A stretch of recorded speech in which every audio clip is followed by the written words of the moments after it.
And could you share what you miss most about Choo-San, since he's no longer here with us and he lives on in your memory, but which is the most treasured memory? Choo-San gets to live in my head through the ballets. You've all met him through his ballets. Yeah. You see him, his personality, everything through his ballets. And I think that's the best way to meet him. I do miss my friend. I miss the person that I would talk to, the person that I would be in rehearsal with. But you see, the ballets, I can always touch him through the ballets. I can never have a conversation again. Janek, could you share with us what is your best memory with Choo-San? I had been going to Washington Ballet for about 2 years, and I had to make a choice to leave the company that I was with. Now, the company that I was with, I was already a main dancer. I was rehearsal assistant, and I was teaching in the school. I'd been there longer than any other dancer in the company. I was so established, and it just seemed that my future was there forever. How to push me out of that? At one point, I started feeling like I needed to go to Washington. This was really hard for me, to give up everything, my whole future. What was I giving it up for? So I purposely did not discuss this with him, because I knew what he was going to say, because he was pushing the whole time.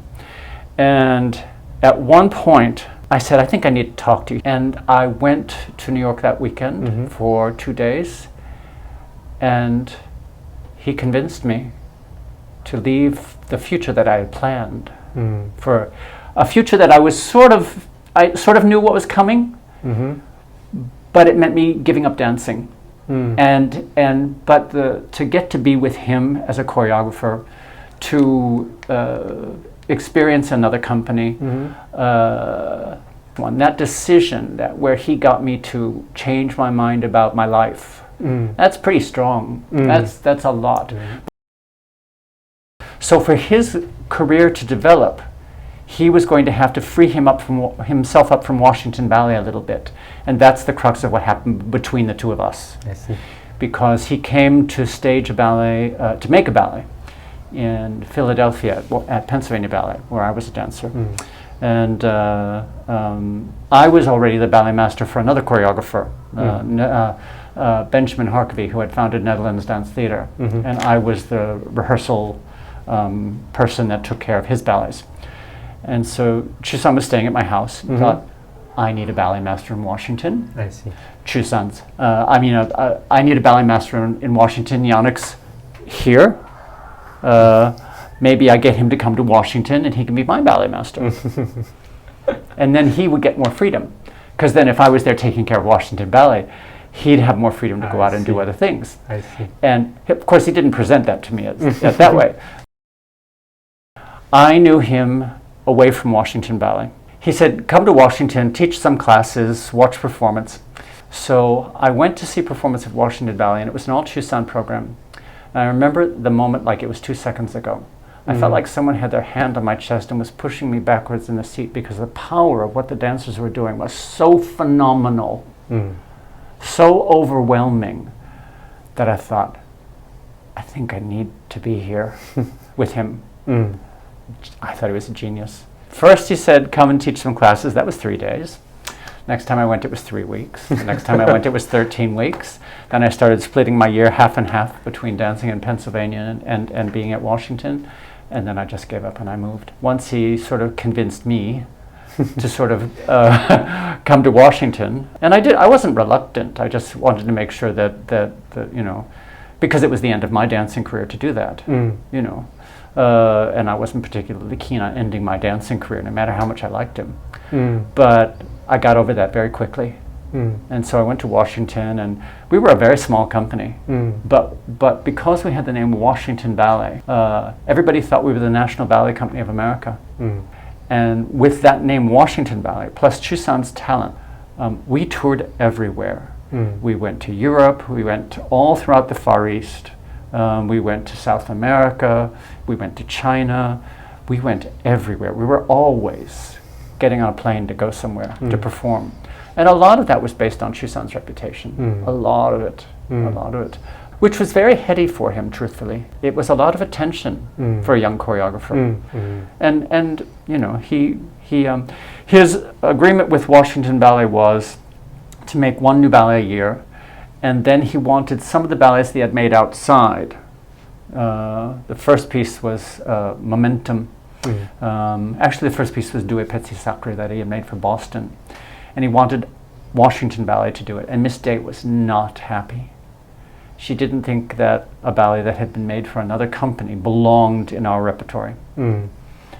And that was the beginning of a little bit of tension between the two people, because he felt he had enough authorities to say, you need to be doing this work that I've done. I made it for another company, but we need to do it.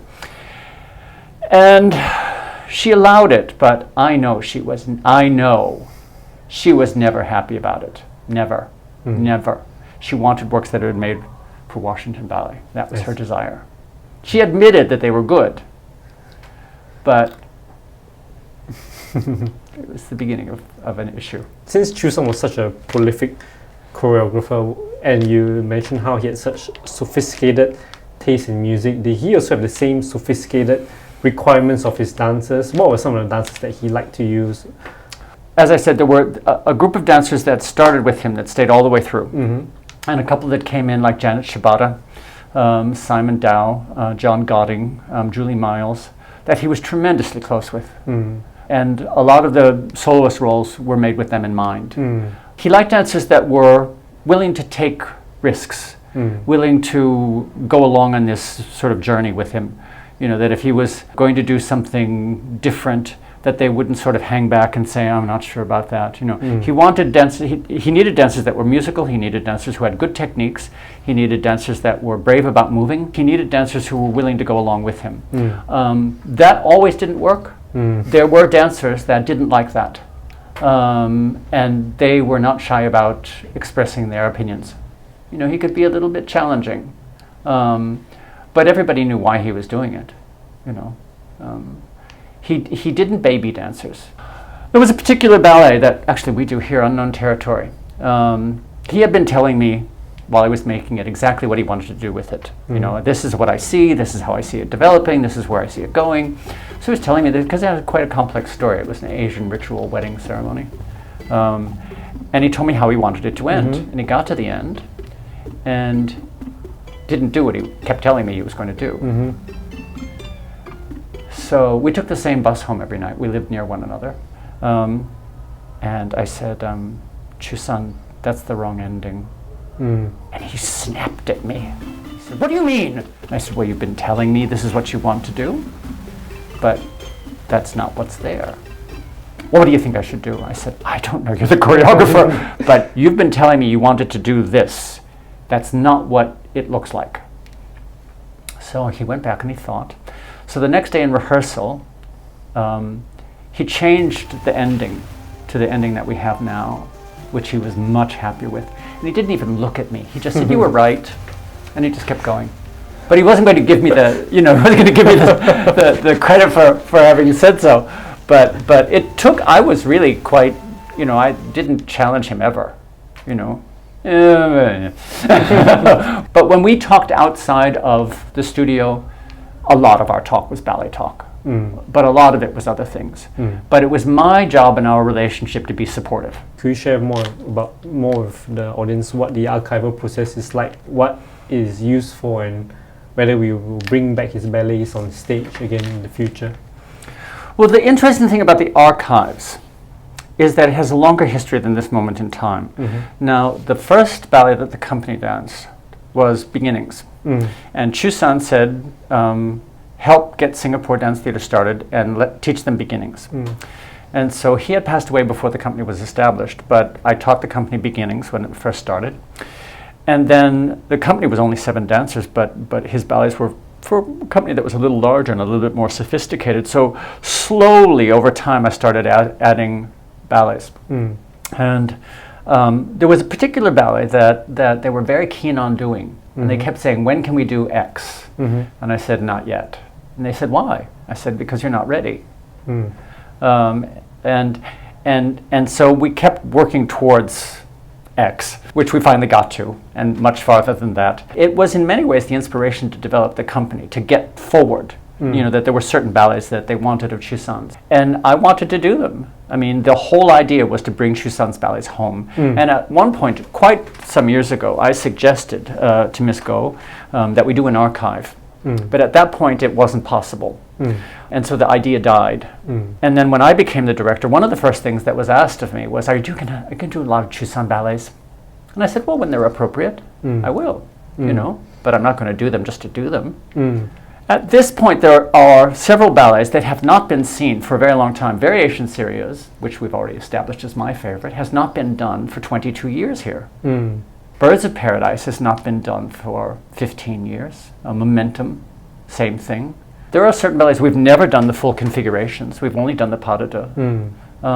There are certain ballets that aren't visible any longer. In the Glow of the Night, we only ever did once. And that's what everybody considers to be Choo-San's best ballet.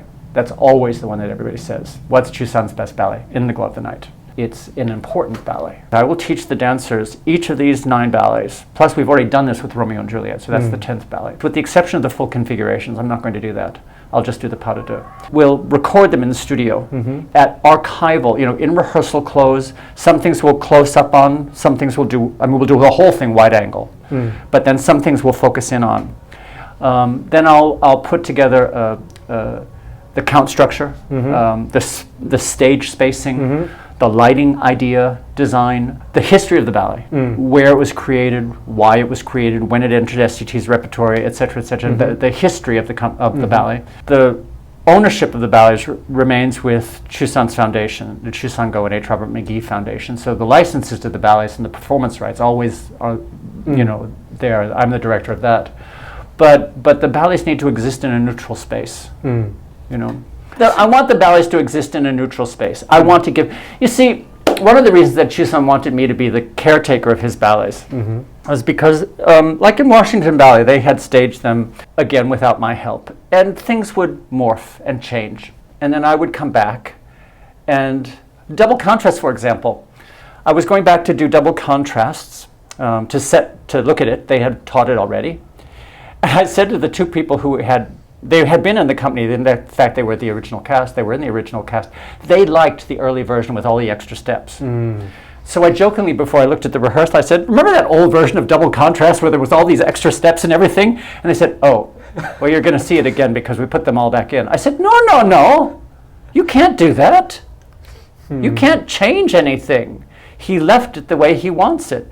So he trusted me, you know, to be as specific as I was, you know, so not to let it move, not to let it, you know, I mean, there's always movement, but not to let it out of his, you know, you guys do Choo-San's ballets exactly the way they were choreographed. I don't change anything. I don't change the dynamics. I don't change the counts. If you have trouble getting there on 6, I don't say get there on 8. You get there on 6 because that's what he wanted, you know. Ballets live with dancers, you know, as long as you have the infrastructure right, which you do. You all know how to do Choo-San's style because I've taught that to you. Okay, Janek, so we understand that you're the person in charge of the Choo-San Goh and H. Robert McGee Foundation. Could you share with us how that came about, and did Choo-San already had this idea before his passing, or was it only towards the end when he decided, okay, he wanted to have this foundation?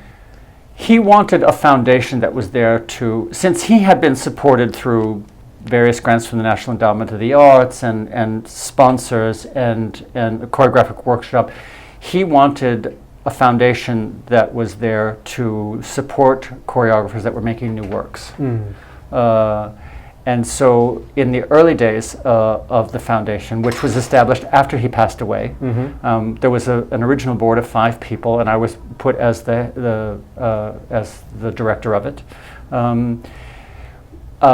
It was supposed to house the licenses of his ballets, give out grants to choreographers. So in other words, if a ballet was licensed and we got this much money in from the licenses, then we would give that much out again to choreographers to make brand new works. And so there was an application process where each year you would submit an application to the foundation, and there was a committee composed of people from the board and from outside the board that would make selections of who would get the grants. And there's been about, 80 plus, well, almost 90 grants at this point, almost $1 million US, that to give to choreographers to make new works. And for a while there, it was quite a big thing to get a Choo-San Goh Award. So now we do grants to companies that we feel are doing good work that need, because everybody always needs help. But it was set up after Choo-San's life. The first grants were given out in 1993, so that was 5-6 years later. I see. And it exists to this day. And but was the idea for this foundation conceived before Choo-San's passing? Yes, it was his idea. Absolutely his idea. I see. And I was instructed what to do and how to do it. I see. I mean, it's gone off in a direction that I don't know. I think he'd be happy, but you know, there was no telling until we got it up and running how it would all work. But it's doing what he wanted it to do. I know that. When he was asked to do Romeo and Juliet, it was at the request of E. Virginia Williams, who was the founder of Boston Ballet. During the creation of the ballet, Miss Williams passed away. And so she didn't live to see the debut, the opening night. And so he dedicated the ballet to her. He had dedicated In the Glow of the Night to his father. He had dedicated another ballet to his closest friend. There was a heart in there that was connected. When Romeo and Juliet was going to be made, it connected back to him and his sister going to the cinema here. So it was very special for him to get to do Romeo and Juliet. So he dedicated it to Virginia Williams, the founder of the company. And those dancers who had worked with him on Romeo and Juliet, they weren't part of Washington Ballet. None of them had been to Washington Ballet. He had virtually no bad habits. You know, he didn't he didn't smoke or drink or any of those things. He was very disciplined and incredibly intelligent, kind-hearted but not soft-hearted. Kind-hearted but not soft-hearted. Now, I had said before about him being a pilot. He wanted to be a pilot, but he was colorblind. I see. I see. Which is why being a pilot was out of reach for him. He liked incredibly strong colors. I was going through some photographs this morning that I brought in, and in it he's wearing bright orange, red, pink, hugely bright colors. And I never quite understood his color blindness. Because I wasn't quite sure what he was seeing when he wasn't seeing red or green. But I knew he liked bright. I see. So bright colors really appealed to him. So could he really see all his ballets in the color that they were like? Good question. I mean, Fives is in red. He had to see some aspect of it. But he was colorblind, but he had to see some aspect of it.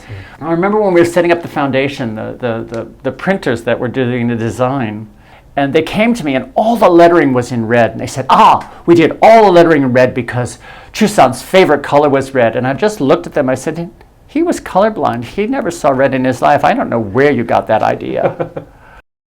So the archive is there to get as much information out as possible. You know, I'm going to go from the last version in a video that he supervised. That's what I will work from. All my notes and that last video. I don't go from the last version that we did. I go from the original version or the last version that he left the ballets at. I have all those videos. I have all my notes. That's where we go from. And apart from seeing the archives, are there any chance that the Singapore audience can see it in the flesh, perhaps on stage? Boy, I want to. You know, I mean, I'd love to run, 3 nights in a row of Choo-San's ballets. You know, I think over time we'll get most of them back. Okay. You know, now that we're doing this archives, it spurs things on. It's going to be very hard to teach all these ballets. You know, hard. Because the way I do ballets, you know this, I teach myself every single place. Yes. Now, in all of those ballets, I've already taught them so many times, but with some of them, I haven't taught them for years. The last time I taught variation series was 15 years ago. So I'm going to have to bring it all back into my experience physically and mentally, which is not going to be. It's going to be a lot, but to do that over the course of 9 ballets. I'm going to be tired, but I'm going to be happy. Mm-hmm. And to see you do them, Mm-hmm. to see all the Singaporean dancers, and all the dancers, but especially see the Singaporean dancers get to meet a Singaporean talent in choreography through his ballets. There's something so profound about that, so special. Yeah. You know, I can't wait to have that happen. I think we can't wait for it. Me especially, like from a Singapore choreographer to a Singaporean dancer, it's such an honor to be able to do his ballets. So this really shows us that Choo-San had a really kind heart that really wanted to give back to the community, and was that what he was like towards the end of his life? Did he have these considerations, like, okay, apart from what were his concerns towards the end of his life? He was concerned about his ballets. He was concerned about his ballets. He wanted to make sure that his ballets would be represented well, which is why he and I worked so hard together. That was not easy. He was very direct about that. He trusted me to do what he knew was necessary. His proceeds from his ballets to give other choreographers opportunities. I think that was extraordinary. Yes. And at that point, quite unique. Yes. He wanted his legacy to be the creation of more ballets. And the question was whether he westernized or he stayed true. Yeah, to his, that's interesting. No, he didn't. There was definitely a side of him that always remained Chinese. I think everybody saw him the same way. Everybody who knew him, there was only one. Some people change depending upon who they're with. No, he was the same person to everybody. Choo-San was the first Asian choreographer accepted internationally. Prior to Choo-San, there had never been an internationally accepted Asian choreographer. Choo-San made it possible for everybody who followed. There was a particular choreographer came to me and said, I was inspired by the fact that Choo-San choreographed. When he went to American Ballet Theatre, there had never been an Asian choreographer work there. When he went to, the Australian Ballet, when he went to Houston Ballet, went to Boston Ballet, it hadn't existed. He was the first Asian choreographer to have worked at an international scope and made it possible for other people to be taken as in the same vein as everybody else. That was a huge achievement. Janek, if Choo-San was with us here right now, and he could see how Singapore has grown over the years, and what would he say about the art scene in Singapore right now? First, I don't think he'd believe it. It's so much bigger than I think he would believe could have happened. Singapore Dance Theatre is so much more established and went off in a direction that even the two founders weren't sure it was going to go in. So I think he'd be really, really happy, because this is a young man who couldn't have his career here. He had to leave. If Singapore Dance Theatre had been available to him and he could have had his career here, the possibility for somebody like you to have a career here and do all these different choreographers' works, he'd be thrilled for all the Singaporean dancers who had opportunities. He'd be thrilled that Singaporean dancers could dance his ballets. There's a ballet here in our repertoire that's here because of him. He liked neoclassical ballet, but Serenade, he said, if I was ever the director of a company, he said Serenade would be on every single season. He said it's like the Bible. He says it's the perfect ballet. And we have Serenade here. And I won't let it go. And that's because of Choo-San. And since we're on the topic of Singapore and Choo-San is Singaporean, did he have any vision for Singapore? Because we know that at that point in time there was no avenue for him to do a work here. Well, the company didn't exist. Yes. There was no professional company. Yes. So what did he wish Singapore would be like? Did he have any vision or hope that Singapore would... Well, when Washington Ballet was the inspiration for the start of Singapore Dance Theatre, we did tours here in 82, 84. We came back several times. And we were about the right size, we were about the right aesthetic, we had the right dynamic. And Choo-San's ballets were supposed to be the foundation of the company. I see. In 1987, he was given the Cultural Medallion here. He actually, he got several National Endowment of the Arts awards. The Cultural Medallion in '87 was a huge, huge thing to him. Mm. I remember when he told me, and I remember when he came to get it, he was overjoyed and felt a tremendous honor. Now, for him to feel that way about that award meant that he felt that way about Singapore. Mm. You know, he hoped that both Anthony Then and his sister Goh Soo Kim could get Singapore Dance Theatre up and running so that there would be a place that we could be who we are today, and that his ballets could be part of it. I often ask myself, would he be happy with Singapore Dance Theatre and with his ballets here? And I never question it. I know he would be. He never changed his passport. He could have. Lots of people did. He didn't. He was very close with Tommy Koh, who was the Singaporean ambassador in Washington. This was his. He was not willing for this not to be his heritage. This was his heritage. This was his home. This was his family. But then you go back to the beginning of the conversation. He was very much a product of Singapore. That particular family, those particular experiences, he never let go of that. If I'm sometimes a little bit too proud of him, or a little bit too concerned about him, or things like that, I'm never going to apologize for that. I mean, there's a studio over there that's named after him that I sponsored. I'm really proud of that. That somebody walks in to that studio and that's named after him. Janek, thank you so much for sharing such a deep part of your life with us, for bringing Choo-San back to life in your memory and in this video. And we want to thank you for staying with us, and we hope you'll follow SDT as we bring Choo-San's works to the archives and on stage, and that you get to know him a little bit more as the Singaporean choreographer who started it all. So we want to thank you and we wish you a good day. Bye-bye.